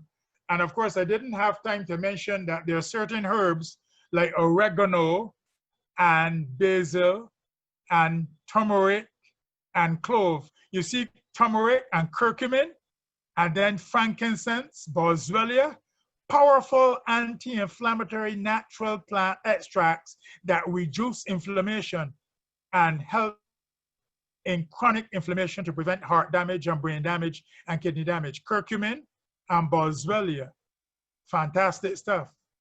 Oregano helps to reduce interleukin levels. Basil, curcumin, vitamin D3 also reduces interleukin levels, which tend to rise with age, causing heart failure and so on. So a plant-based diet and then certain plant extracts can be used to strengthen our immune system, quench chronic inflammation, and put us in a position to fight any virus that comes a knocking and not allow it to throw us down.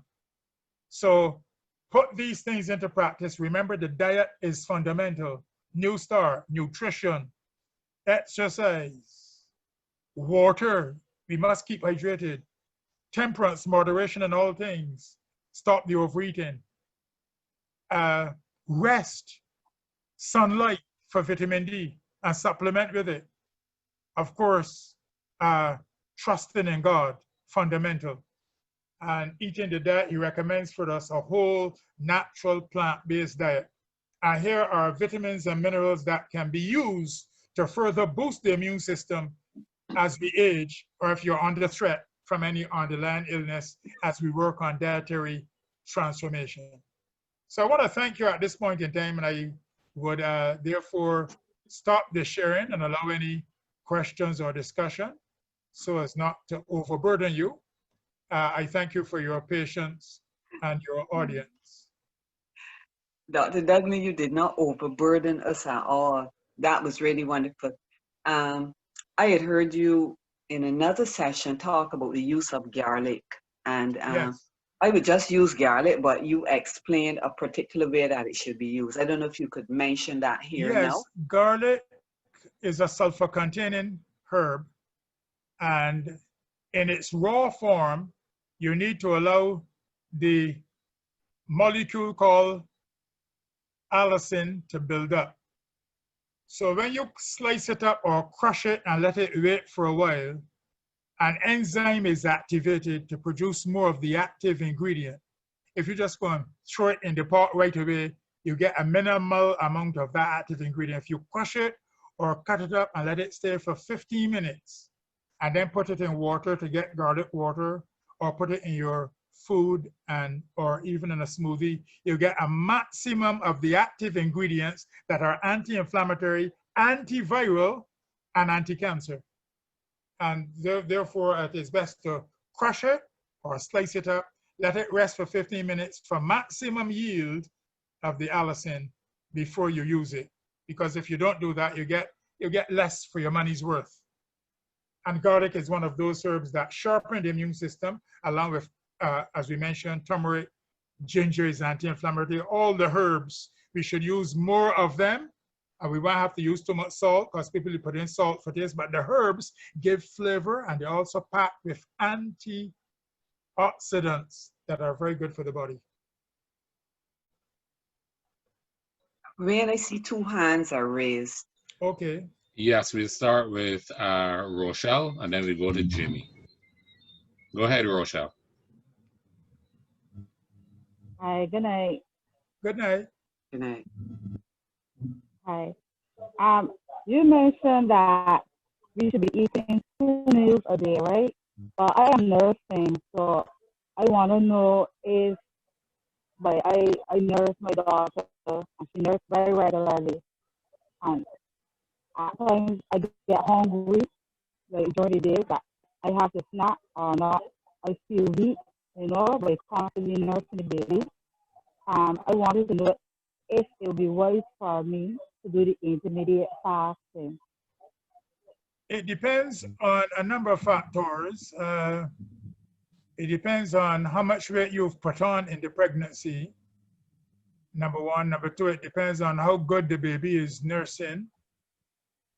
And number three, it depends on your state of hydration and how much nutrition you're getting into each meal. But usually, if you're a lactating mother, you should stick to the 3 meals a day until after lactation is finished, and then you can move on to the intermittent fasting. But while you are nursing and that baby, stick to 3 meals a day. Of course, eat healthy and keep well hydrated, and leave the 2 meal a day intermittent fasting until after the baby is weaned, so as not to put too much stress on your system.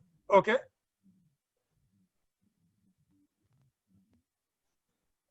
Okay, thank you. But I'm exercising and losing the baby weight, and I'm drinking a lot of water and hydrating. I didn't quite hear that. I'm keeping. So you're drinking a lot of water and exercising? Good. That's good. Yeah. Yeah. So that's good. In better shape now. If your food is whole plant-based food, that will also help. Okay. That's it. All right. Thank you. You're welcome.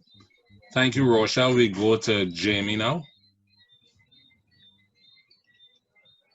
Hi, good night, Dr. Douglin. Good night. Yes, please. My query is about can you overdose on zinc supplements, or yes, how much? Right. Okay. How much do you actually take? Right. Yes. Yeah, zinc, like exercise, is one of those things we need in a particular range.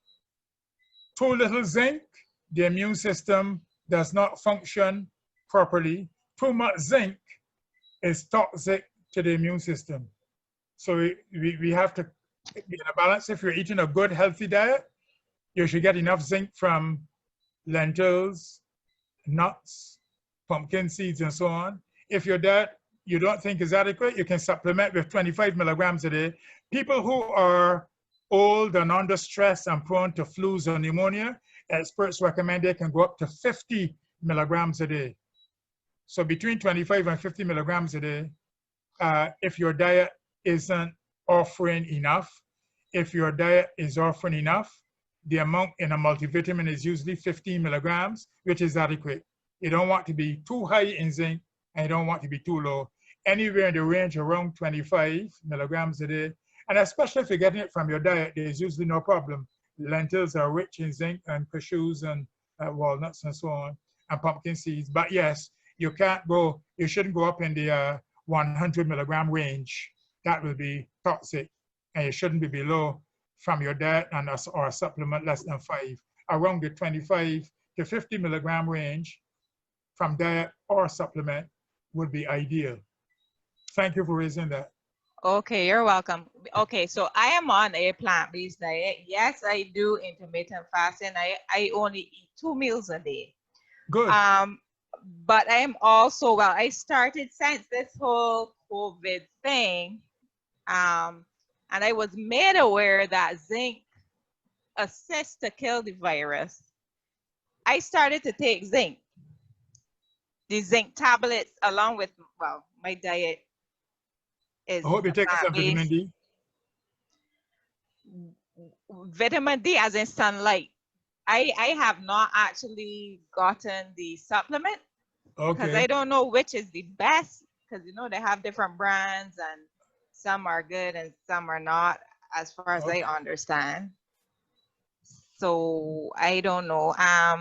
The another question, I'm not sure if you raised this, but the N-acetyl, N-acetylcysteine. right? Yes, please. Right. Is that beneficial? Should some people use it and not others? Or No, how do you know if to take it or not? NAC is a natural molecule that everybody can use. It has such wonderful properties. You just need one twice a day because it protects the liver. For example, if somebody goes and takes an overdose of Panadol and they go to the emergency room, they set up a drip and give them NAC to save the liver from collapsing. It protects the liver. It cleans the body of heavy metals like lead and mercury that are all around the environment. It protects the kidneys, protects the brain, and above all, protects the lungs and helps to prevent excessive production of mucus and helps each cell in the lungs to defend itself better against viral attack. So NAC with selenium and vitamin D and C with a correct amount of zinc will put your immune system in a position that if, for example, COVID comes a-calling, you can battle it by the grace of the Lord, throw it off in a week. Okay, great. And that's 12 milligrams, right? In all, like 600 in the morning, 600. Yeah, 1200 milligrams, 600 in the morning. Best on an empty stomach, 600 in the evening. Is also good for the stomach. It helps to get rid of that vagabond called Helicobacter pylori, that germ that can even cause stomach cancer. NAC is good for that as well. NAC is wonderful stuff. You can Google it and look at all the research papers on it. It's simple, cost-effective molecule. It also helps to reduce the risk for cancer. It helps to prevent cancer from spreading, prostate, colon, along with vitamin D. Good stuff, NAC. Okay, thank you. You're welcome.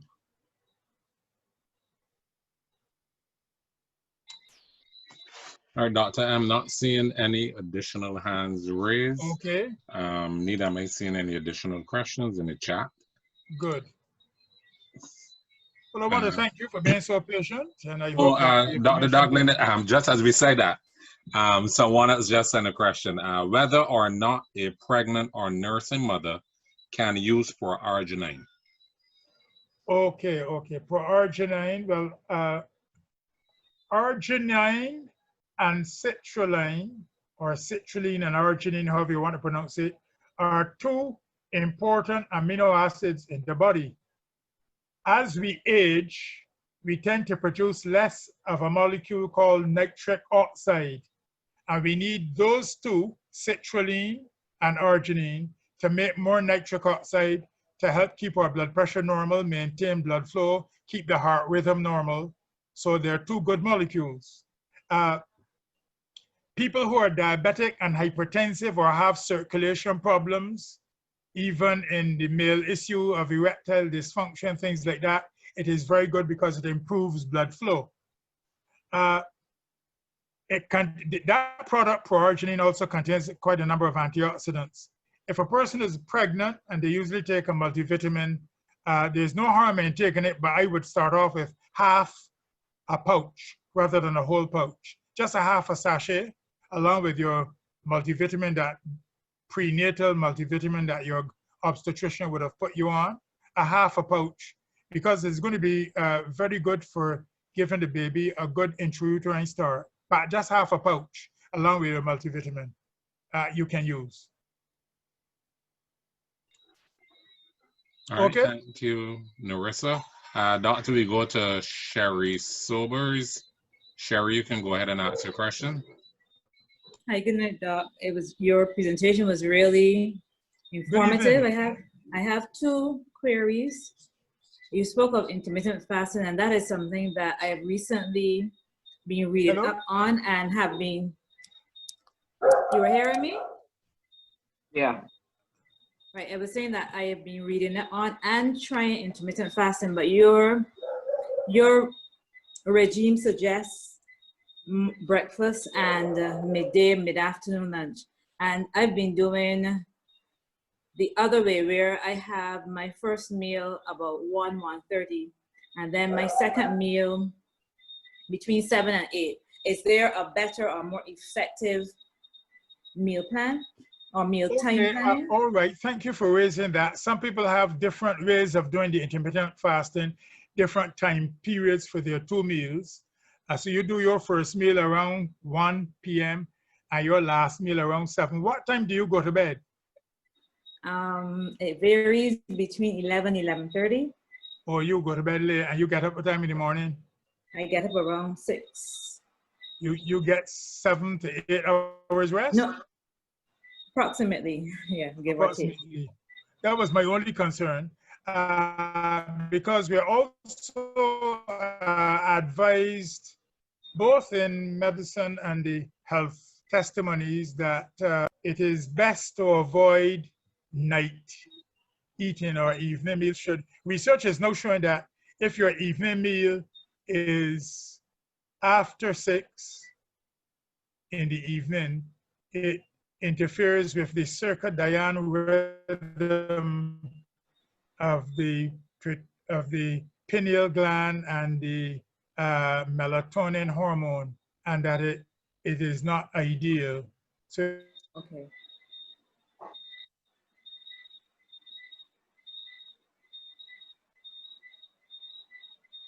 But some people adjust their 2 meal a day intermittent fasting to suit their demands. So if that is working for you, my only concern will be the amount of rest you are getting, the amount of sleep.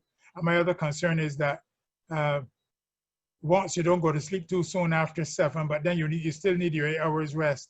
But if that is working for you, I prefer the other one where you have the entire evening and night completely free in terms of your stomach having anything in it.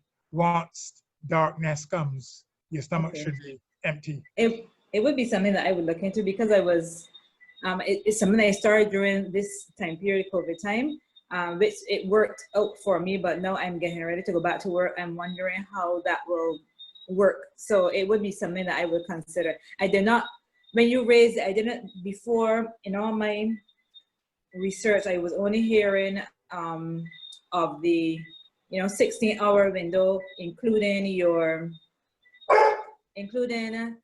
breakfast, so that it would put you up to 12 o'clock. But I never knew of the time periods that you suggested, so I would take that into consideration. I have one other quick query. You spoke of one of the vital vitamins being B12. I'm again being conflicted in what I'm hearing medical doctors speak about in terms of animal protein. Can you give me some guidance in terms of, if you're on a whole food plant-based diet, how does that affect the fact that some doctors say that you should that the only way you can get B12 is through animal protein? I'm not sure. I'm just asking for your medical advice.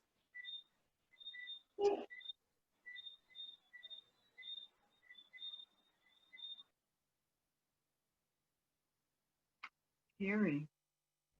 Let me just explain some basic science first. No animals can make B12. B12 is made by bacteria in the gut of animals. And I believe that we possess that ability probably before the flood or after, but we've lost it with continued dissipation and falls away from the Lord. But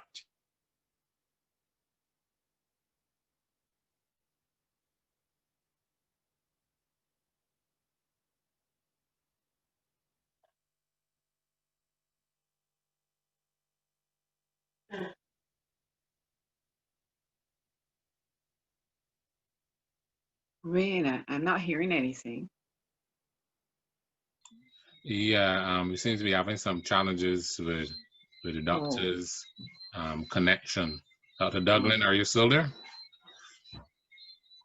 Or he actually seemed to have dropped out. Yeah, there were a couple other questions that we had in the chat. What we can possibly do is see if we can get answers to those and maybe share the answers for maybe about 5 minutes next week for those people who would have asked questions, or see if we can find a way. Or I think Dr. Duglin is back on. Are you hearing us? I saw that everybody was muted, sorry, so I had to unmute. We didn't hear anything. B12 and almond milk and soy milk and so on.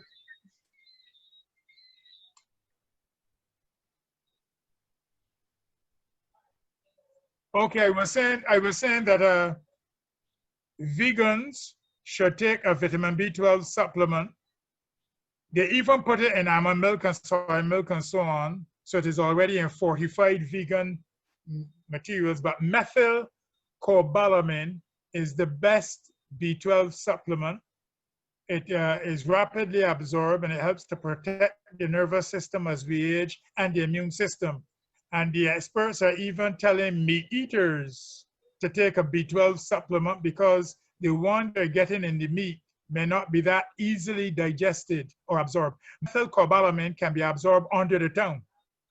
And they're now looking for other sources as well. So I recommend that a B12 supplement be taken by vegans. I've been a vegan over 47 years. I take a B12. Somebody wants to know to spell the word you called. Methylcobalamin. M-E-T-H-Y-L. Methyl, CH3 chemistry, methyl. Cobalamin, that's the name of vitamin B12. It is a cobalt-containing complex molecule. Cobalamin is C-O-B-A-L-A-M-I-N.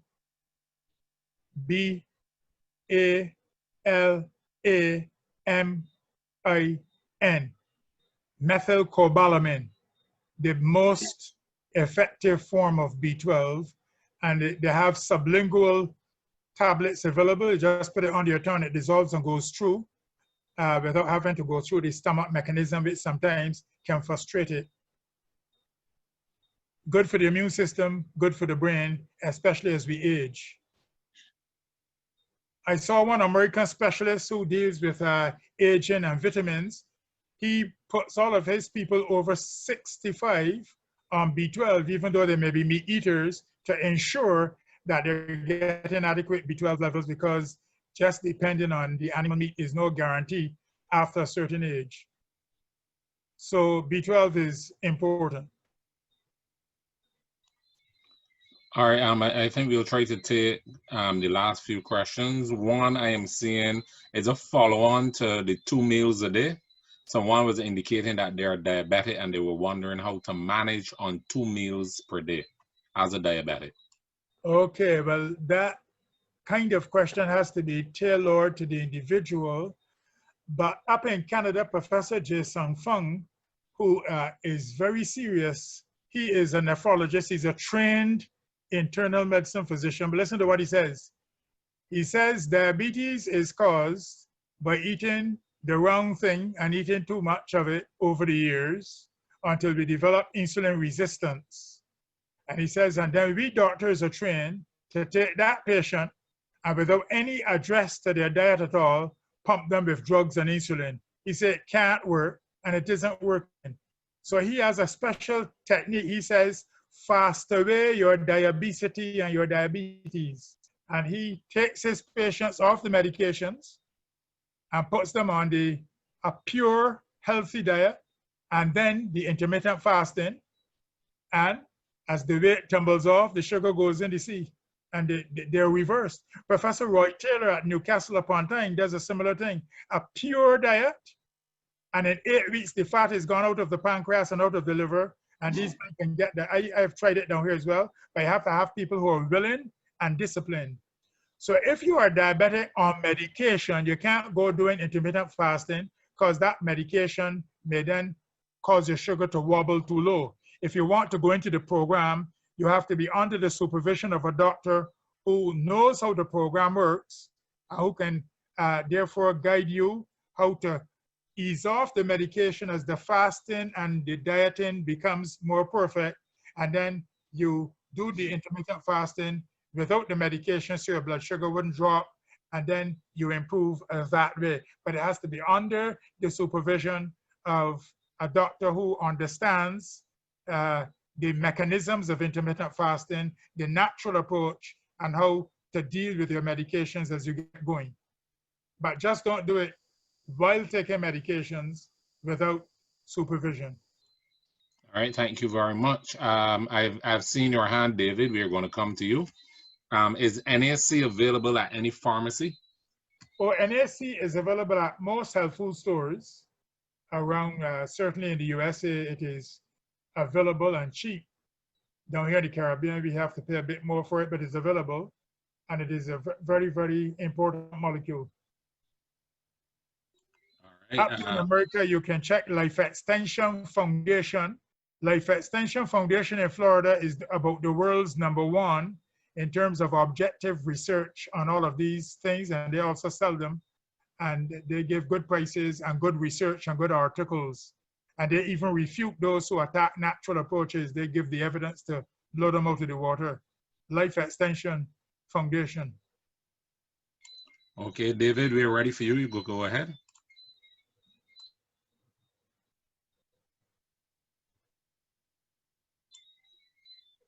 David?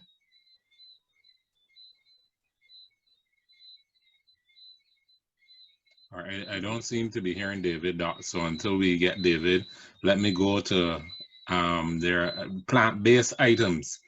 What plant-based items are better to reduce high blood pressure? High blood pressure plant-based items, parsley,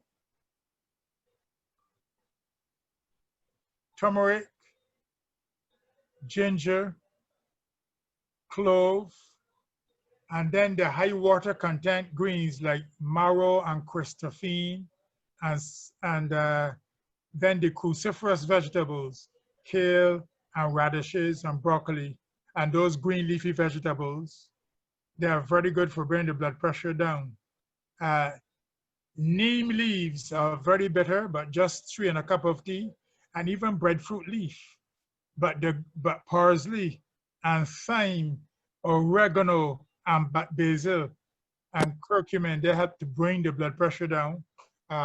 Once you go on a whole plant food diet, first of all, and then incorporate those herbs and drink enough water, get enough rest and exercise, that blood pressure will come down. All right, thank you. David, are you audible for us? All right, so we're still giving David a chance. The question was asked, and I think this is a heartfelt one. Is there any remedy for asthma? Asthma? Yes. But asthma is one of these things that has to do with inheriting a genetic tendency, and then the immune system produces too much immunoglobulin E against dust and pollen and things like that. And it usually is a matter of controlling it, although research is now showing that a pure diet and certain articles in the diet can actually virtually bring it to a halt. Even though once an asthmatic, you should always be careful not to just go and abandon yourself and go through dust and so on. But vitamin E, very good for the lungs. The same NAC, very good for the lungs. Selenium. Vitamin D3 helps to lessen the severity of asthma. And then getting pure air and exercise, and moving away from fried, oily, greasy things that contain high temperature food toxins like the polyaromatic heterocyclic compounds. So vitamin E and NAC even elderberry. And then there's a herb I have to do some research in. It's called, it is called the Bronchial Herb. And they sell it here in Barbados. You can boil a tea with it. I have to do some more research on it.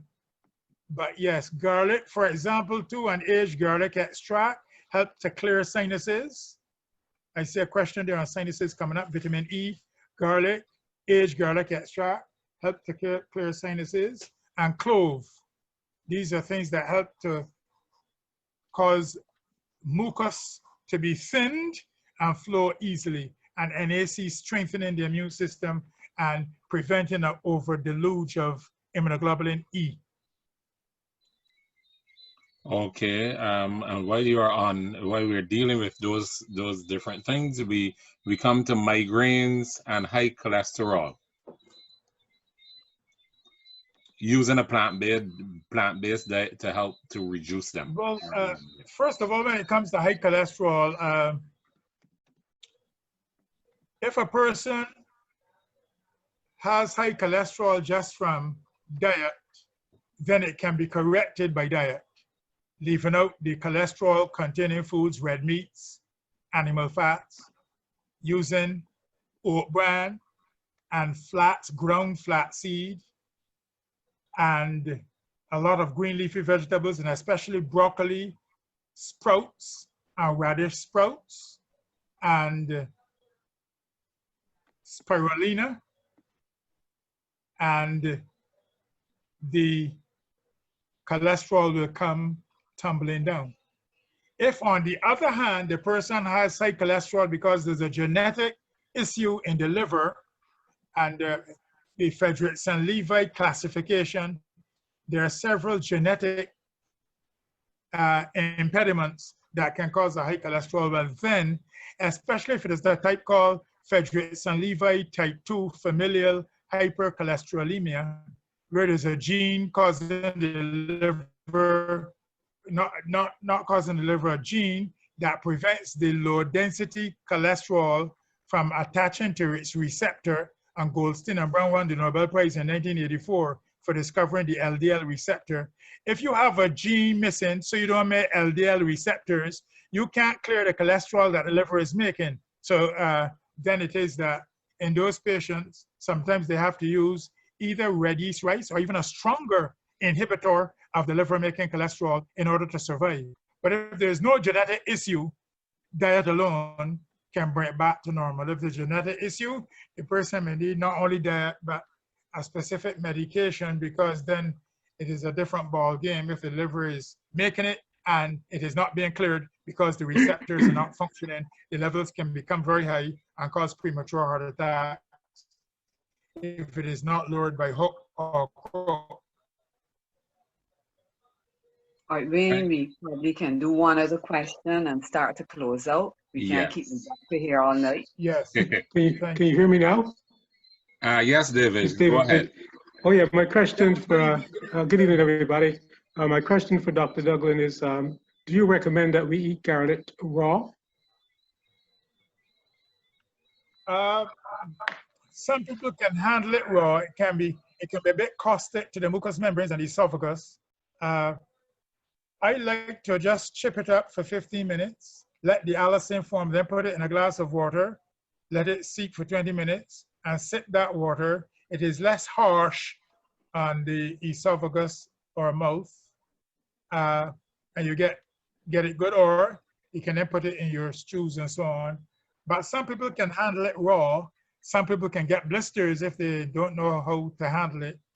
I prefer to go the water route or the smoothie route, where it is encompassed with other nutrients that dilute the caustic nature on the mucous membranes as it goes down. Yeah, I like to steam mine. Pardon? I like to steam mine, my garlic. No, I try to leave it open for 15 minutes and then steam it. Yes, that is a good way too, because once you leave it for 15 minutes and the allicin is there, steaming it or making it into a tea will not alter the allicin. That's a good way. Yeah. I like that way too. Right. And the last question is, we who have dark complexion, how long should we stay in the sun in order for vitamin D to be generated? Well, yes, the research is showing that if, for example, a white-skinned person goes in the sun between and 2 hours before midday to 2 hours after midday, and that arc, a 45 angle arc of the sun, virtually just with a swimsuit on, swimsuit bottom, that person can make in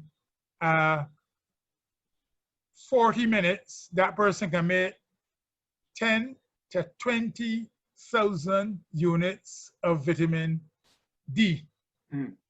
So efficient the skin is. Now for a dark skinned person, it is going to take not 40 minutes, but about 2.5 hours to make the same amount. But the white skinned person is going to be more prone to skin burn and skin cancer. The dark skinned person is not going to be prone to that, but has to wait longer for the vitamin D to be made. Yeah, one follow-up question. As you get older, it takes longer because your skin as you get older, it takes longer, and if you are obese, it takes longer. Okay. And they say if you go in the sun and get the sunlight and then bathe too quickly, you wash off certain chemicals that are enhancing it. So if you soak in the sun and get it going, you shouldn't come and bathe too soon. Give it a chance to for the mechanism, the ultraviolet light, converting 7-dehydrocholesterol to the active molecule.